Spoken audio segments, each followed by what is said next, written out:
2025ஆம் ஆண்டுக்கான அமைதிக்கான நோபல் பரிசை அறிவித்த நோர்வே நோபல் குழுவின் தலைவரான ஜோர்கன் வார்ட்னே ஃப்ரைட்னஸ் கூறும்பொழுது, துணிச்சலான மற்றும் அர்ப்பணிப்புள்ள அமைதிக்கான சாம்பியனுக்கு இந்த நோபல் பரிசு செல்கிறது.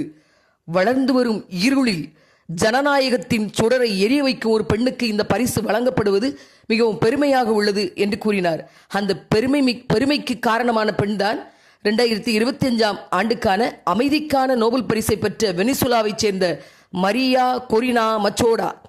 இந்த மச்சோடா வெனிசுலாவின் சர்வாதிகார ஆட்சி அரசியலை எதிர்த்து ஜனநாயக இயக்கத்தை அர்ப்பணிப்புடன் செயல்படுத்தி வரும் அமைப்பான சுமேட்டின் நிறுவன தலைவராக இருக்கிறார்.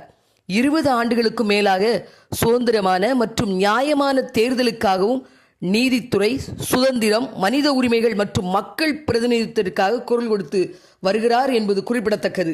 உலக பெண்ணினமே பெருமை கொள்வோம், அமைதியை நிலைநாட்டுவோம்.